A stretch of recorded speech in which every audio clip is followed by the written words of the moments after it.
President Trump escalates his feud with the Pope after the pontiff repeatedly criticized his war with Iran. In a Truth Social post, Trump says that he doesn't want a Pope who criticizes the president and that the Pope would have never chosen to lead the church if it wasn't for him. He added that Pope Leo should get his act together and stop catering to the radical left. And of course, Trump didn't stop there. He's a very liberal person, and he's a man that doesn't believe in stopping crime. So I'm not a fan of Pope Leo. No, I don't, because Pope Leo said things that are wrong. He was very much against what I'm doing with regard to Iran, and you cannot have a nuclear Iran. I think he's very weak on crime and other things, so I'm not. I mean, he went public. I'm just responding to Pope Leo. And, his brother is a big MAGA person, and he's a great guy, Louis. And I said I like Louis better than I like the Pope. The Pope responded to Trump's criticism today. Listen. I am speaking out loud in favor of the gospel. That's what I am confident with the person's government. We're not politicians, we're not politically, or politics, with the same perspective as right understand. But I do believe in the message of the gospel. Blessed are the peacemakers.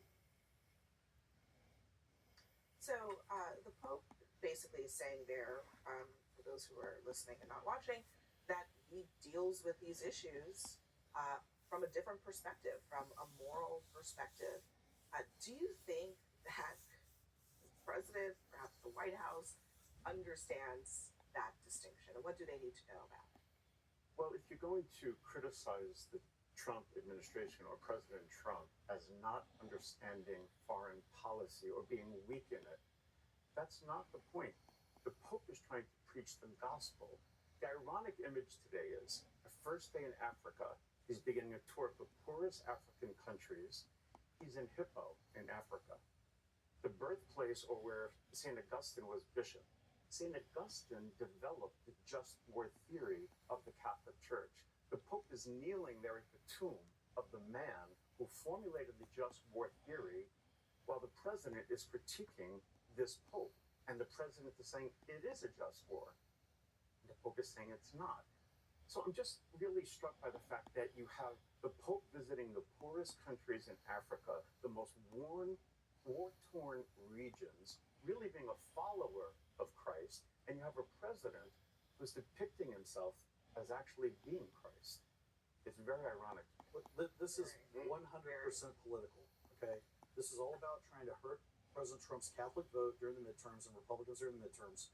If you look at what play out the dots here, David Axelrod goes and visits. Oh my God, the arrogance of this. Are you There's not a going to let me billion finish? Catholics Let in me the world. finish. They're all worried about Trump's election in the midterms. Clearly, I'm striking a chord here. Let's let him finish the thought. David Axelrod goes and visits Pope Leo last week. They're talking about Obama going to visit Pope Leo. Pope Leo is from Chicago. All of a sudden, now Pope Leo is out attacking Trump and the policies of the United States and Israel. In a way, well, in a much more forceful way. You have 3 cardinals come out today attacking the immigration policy. This is all about trying to get the Catholic vote against Trump. And let me add one more thing. There's a lot of flaws in this They're argument. going to No, succeed. there's no They're going to flaws. succeed. There's no flaws. Including that none of the Axelrod is the chief strategist for Obama. He's also from Chicago, but The that's not Pope why is saying he's not political. Why is he meeting with the chief strategist for both Obama's campaigns and in the White House? Oh, really? Would he have a possible reason to meet with a chief hold on a J.D. second. Vance met with the Pope Pope before the election died. What was he Pope doing Francis met with J.D. Vance. Pope Francis was extremely critical. J.D. Vance is Vice President of the United States. Hold on a second. Pope Francis was extremely critical of Trump. He was extremely critical of the immigration rhetoric from Trump and his allies. He still met.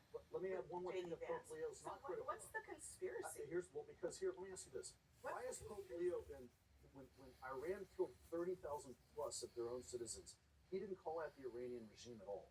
He said we need to stop violence. That was very milquetoast. That wasn't calling out the Iranian regime, and yet he's calling out the United States. Let me Why war is never the solution? Jesus was a peacemaker. But he didn't Blessed call out are the Iranian the regime. peacemakers, he said. He's not taking sides in this. He's trying to live the gospel message and preach it. This is It's as simple as that. This is a fascinating conversation because I just political. because like in the South, we have this saying in church to say, he ain't done with me yet. So I'm going to start by prefacing that. Like, I have a long way to go in my journey and walk. However, to take a side and to actually have first an issue where you attack the Pope takes a certain level of arrogance, which the Bible teaches you against. And then when you have someone who has 5 baby mamas by 3 wives out here on one side against someone who is actually preaching the gospel on the other side, and we're sitting here saying it's political, the audacity of that. So I have to play this because he ain't done with President Trump yet either. This is just a sampling of over the years. I'm wondering what one or two of your most favorite Bible verses are. I wouldn't want to get into it because to me that's very personal. Even to cite a verse that No, you like. I don't want to do that. I mean, Old Testament guy or New Testament? probably equal. We're going to protect Christianity. 2 Corinthians 3:17. That's the whole ball game. I encourage you to get this God Bless USA Bible. Introducing the limited edition God Bless the USA Bible. I don't think there's anything going to get me in heaven. Okay, I really don't. I think I'm not maybe heaven bound. You know, I've done more for religion than any other president. I don't know how a person of faith can vote for a Democrat. I really don't. Do you believe that God supports the United States' actions in this I do war? because And that's God not is a good. direction. Because God is good. So Trump is he's not very deep on religious issues, okay?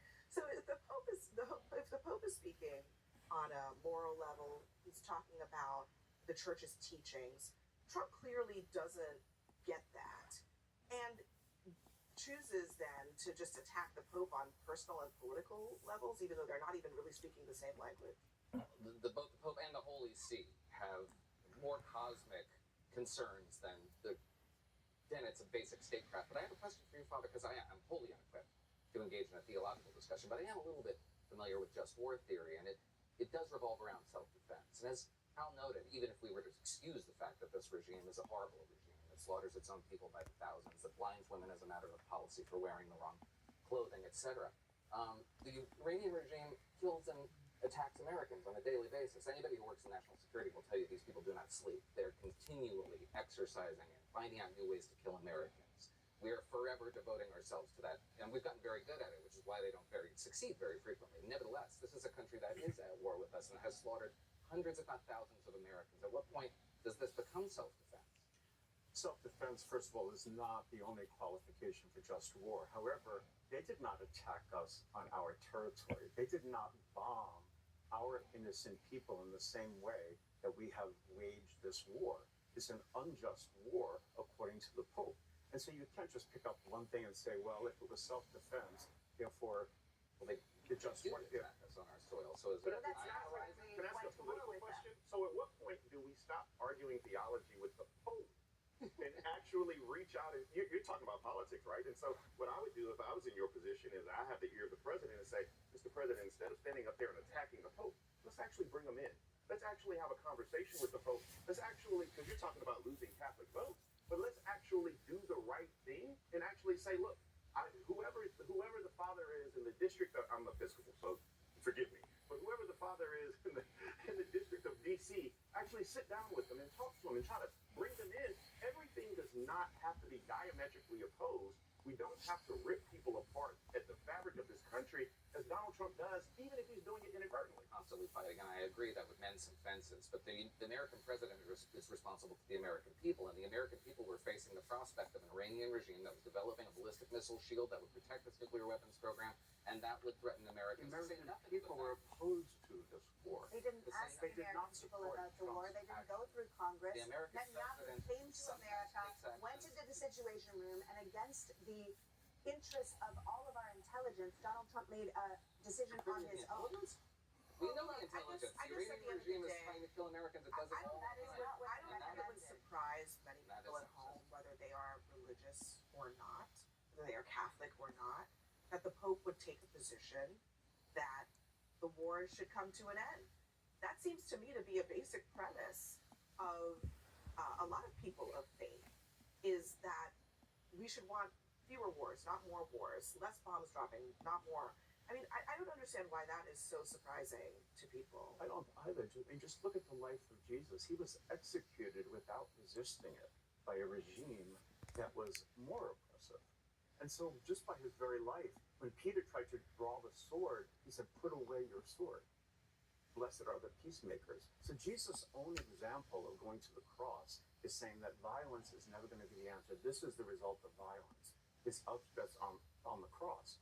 And so I just think it's really obvious to me, but it doesn't seem to be obvious to a lot of people. Well, it's also the difference between Christianity and Christian nationalism. That's a whole nother. But there is no such thing, I don't think. All right. It's a contradiction in terms. Father Beck, we appreciate you sharing that with us. Thank you very, very much. Next for us, JD Vance.